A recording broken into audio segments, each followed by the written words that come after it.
Rodrigo, sou psicólogo e estou cursando mestrado em análise de comportamento aplicada. Hoje eu vou falar sobre os conceitos básicos da análise de comportamento. Então, espero conseguir ajudá-los, o pessoal que está começando a graduação, está tendo o primeiro contato com os conceitos, mas qualquer dúvida podem me mandar uma mensagem, tudo bem?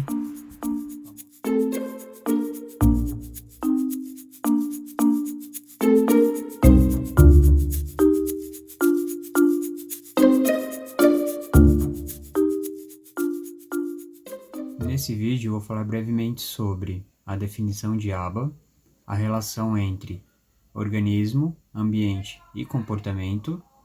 Vou falar sobre a contingência e análise funcional, reforçamento positivo e negativo, punição positiva e negativa, esquiva, extinção, generalização, manutenção e a diferença entre modelação e modelagem.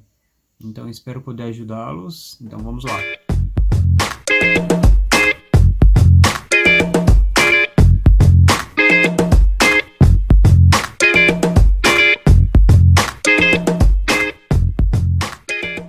Então, o que seria o ABA, Análise do Comportamento Aplicada?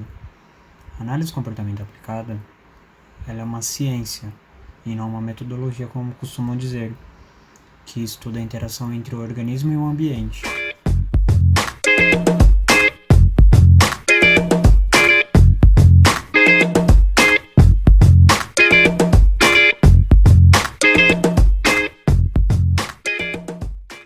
E o que seria o organismo?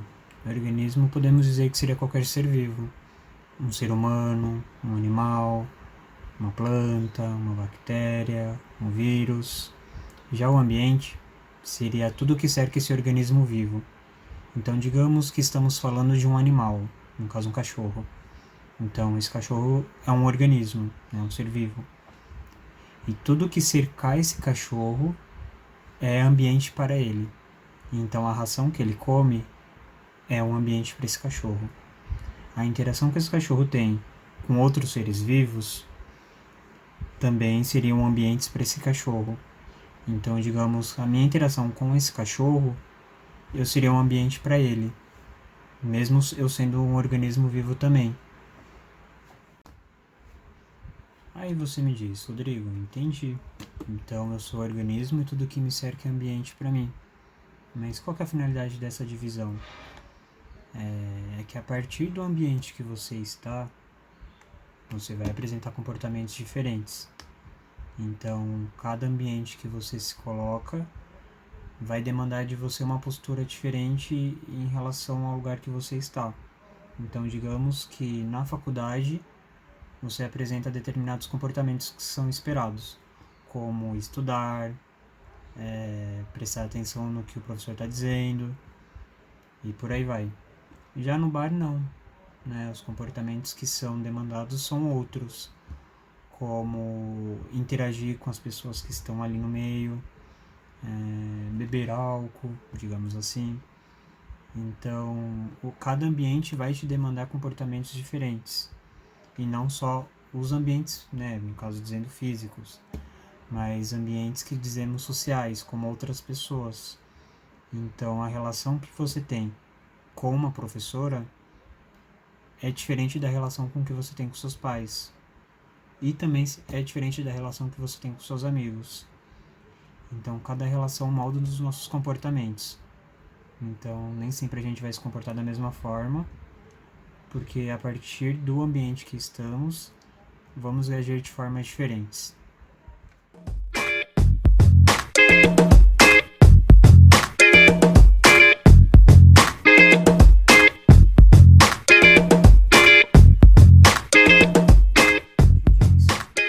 Seria a contingência?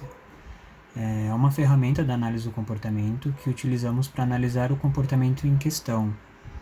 Ela é dividida em 3 partes, sendo a primeira o antecedente, segundo a resposta e por fim, o terceiro, a consequência. E o que seria antecedente? Antecedente seria os eventos que aconteceram antes do comportamento que estamos analisando. Então, digamos que o evento que vamos analisar seja um choro de uma criança. Então, o choro da criança seria o comportamento de análise, né? A resposta que estamos analisando. Então, o que seria antecedente a esse comportamento? Essa criança, ela estava jogando videogame. A mãe dessa criança apresentou a apostila da escola para ela fazer atividade. Então, antes dessa criança chorar, a mãe tentou retirar o videogame dela e apresentar as atividades da escola. Então, diante desses antecedentes, essa criança apresentou o choro, né, que seria a segunda parte dessa contingência. E qual que foi a consequência desse comportamento? Seria a terceira parte. A mãe retirou a apostila e essa criança continuou jogando videogame. Então, analisando esse comportamento, podemos ver que o comportamento em questão, que é o choro, né, que é a segunda parte, teve como uma consequência a retirada desse material que foi apresentado anteriormente. Então, olhando para essa questão, né, analisando a função desse comportamento, podemos dizer que a função dele foi evitar a atividade. E aí entra um outro conceito da análise do comportamento, que seria a análise funcional. Né? A análise funcional, a gente analisa a função de determinados comportamentos. Então, no caso dessa criança que chorou, o choro dessa criança teve como função evitar fazer atividade. Então, funcionalmente, esse choro, ele tem uma consequência que seria evitar determinadas coisas. Nesse caso, foi atividade. Mas é um comportamento que pode acontecer em outras situações que podem ter a mesma função, evitar de fazer coisas. Na descrição do vídeo eu vou colocar um link com o modelo dessa análise funcional dessa contingência que eu acabei de descrever, até para ajudá-los, né, em relação a como montar uma contingência e poder analisar a função de determinados comportamentos.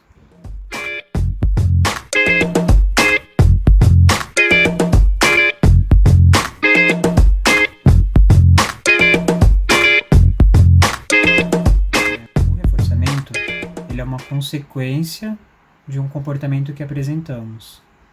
Então, digamos que eu tire 10 em uma prova e como consequência os meus pais me dão um chocolate. Então, eu fui reforçado pelos meus pais com chocolate por ter conseguido tirar uma nota 10 na prova. E o reforçamento, ele tem como uma das propriedades dele aumentar a frequência desse comportamento em questão. Então, digamos que eu fui reforçado por ter esse bom desempenho, então a probabilidade de eu me empenhar numa próxima prova é alta, né? Porque pode ser que eu seja reforçado novamente pela nota que eu atingi. Mas há dois tipos de reforçamentos, o positivo e o negativo. O exemplo que eu acabei de dar de chocolate seria um reforçamento positivo, porque algo foi agregado por um comportamento que eu fiz. Então, digamos que foi acrescentado, algo somado. Então, por isso que dizemos que é positivo. Já o negativo, ele não é ruim, né? Na verdade, a gente só diz que é negativo porque é a retirada de algo ruim. Então, digamos que eu tirei 10 em uma prova e por conta disso eu não preciso fazer uma próxima prova, porque eu já atingi a nota para passar de ano. Então, isso seria um reforçamento negativo, porque eu não preciso fazer uma próxima prova. Então, uma prova que eu tinha que fazer, ela foi retirada. Então, por isso que dizemos que é um reforçamento negativo. Então, a diferença de um para o outro é a seguinte: com o reforçamento positivo, somamos algo. Já o reforçamento negativo, ele retira algo ruim. Então, não necessariamente o reforçamento ele é ruim. Na verdade, os dois reforçamentos são bons. A diferença é que um acrescenta e o outro retira algo. Mas e a punição? A punição podemos dizer que é uma consequência negativa, diferente do reforçamento, que é sempre positivo. Então, digamos que você tenha ganho 4 em uma prova, e uma consequência, punitiva para isso seria algo aversivo para você, como uma consequência. E assim como o reforçamento, a punição, ela também pode ser positiva ou negativa. Mas para ambos os casos, é sempre aversivo, é sempre ruim. Então, uma punição positiva, para esse caso de tirar uma nota baixa, seria apanhar. Então, você tirou essa nota 4, assim que chegou em casa, você apanhou por conta disso. Então, foi acrescentado algo aversivo, foi somado, por isso que é positivo, mas algo aversivo. Já na punição negativa, seria a retirada de algo bom e com isso a situação também se torna aversiva. Então podemos pensar no exemplo de que você tirou essa nota 4 e com isso seus pais retiraram o seu videogame. Então eles retiraram algo bom que você tinha. Então negativo é no sentido de retirar algo, que acaba também se tornando aversivo.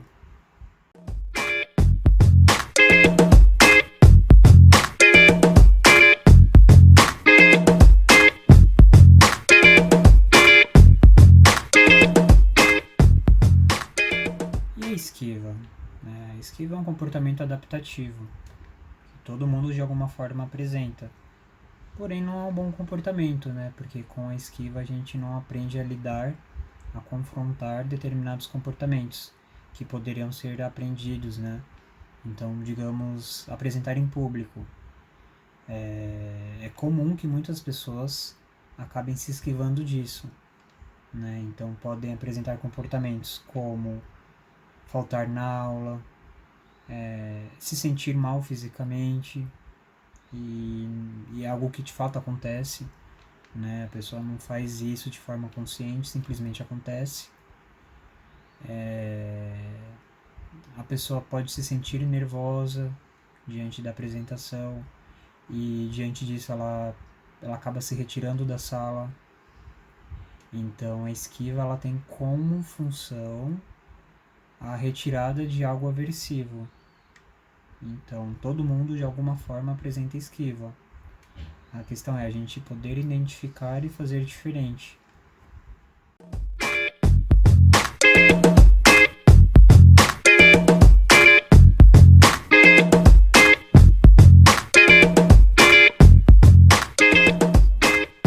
extinção seria quando a gente deixa de dar uma consequência, seja reforçadora ou punitiva, para o comportamento. Então, pensando em uma contingência de reforçamento, digamos que sempre quando eu tiro nota 10 na prova, eu ganho chocolate. Mas aí, se em determinado momento eu continuar tirando nota 10 e eu não ganhar o chocolate, é um comportamento que vai entrar em extinção, que está sendo extinto. Mas ele deixa de ocorrer de um dia para o outro? Não. Na verdade, é um comportamento que primeiramente ele aumenta de frequência.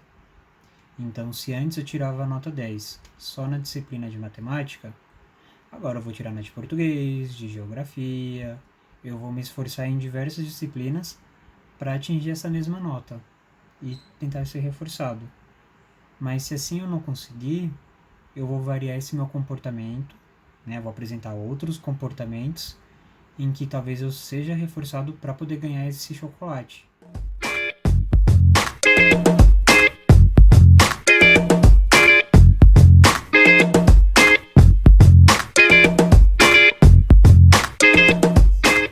A generalização ela pode ocorrer de duas formas, seja em relação a ambiente ou novas respostas. Então, pensando em uma generalização de ambiente, seria um indivíduo apresentar comportamentos em diversos locais. Então, por exemplo, ser educado, né, ser gentil, ajudar o outro. É um comportamento que eu costumo apresentar em casa. E antigamente eu só apresentava em casa. Mas em determinada fase eu comecei a apresentar esse mesmo comportamento na escola, no bairro. Então esse comportamento ele generalizou. São comportamentos que acontecem agora em outros locais, outros contextos. A generalização de respostas seria a gente apresentar novas respostas que anteriormente não foram aprendidas, né? Não foram treinadas. Então, vamos pensar em uma criança que ela aprende a dizer por favor quando ela quer algo. Então, essa foi uma palavra que foi ensinada. Alguém disse para essa criança, olha, diga por favor. Mas com o passar do tempo, essa criança aprende palavras semelhantes, como por gentileza, com licença, e até então não foram palavras que alguém chegou e ensinou para ela. Ela aprendeu vendo em outros lugares, sem necessariamente alguém ter ensinado para ela diretamente. Então a gente diz que generalizou para outras respostas. Então ela aprendeu uma resposta e diante dessa ela aprendeu por conta própria outras respostas.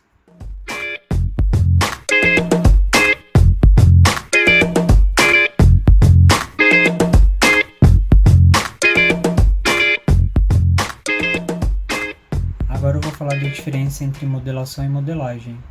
São conceitos bem parecidos, né? Na verdade, é uma diferença bem sutil entre eles. E na modelação, o ensino é feito por um modelo em que precisa ter correspondência do início ao fim. Então, vamos pensar em um bebê que está aprendendo a falar. E no caso, a gente vai ensinar que ele fale a palavra mãe.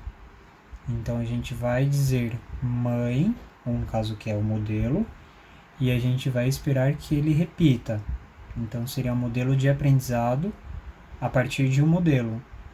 Mas nem sempre a modelação é o melhor exemplo, né? No caso, o melhor conceito para ser usado no ensino. Né? Até então, um bebê ainda que não verbaliza, para ele pode ser complexo dizer mãe. Então, a gente iria ensiná-lo através da modelagem, que também utiliza o modelo de ensino, mas não é já o modelo final que a gente espera, e sim o modelo que é apresentado através de aproximações. Então, ao invés de a gente dizer para o bebê mãe, a gente primeiramente diria mamá, até ele aprender essa palavra. E assim que ele aprendesse, iniciaríamos o treino de mãe, que seria mais compatível, né, para que ele aprendesse.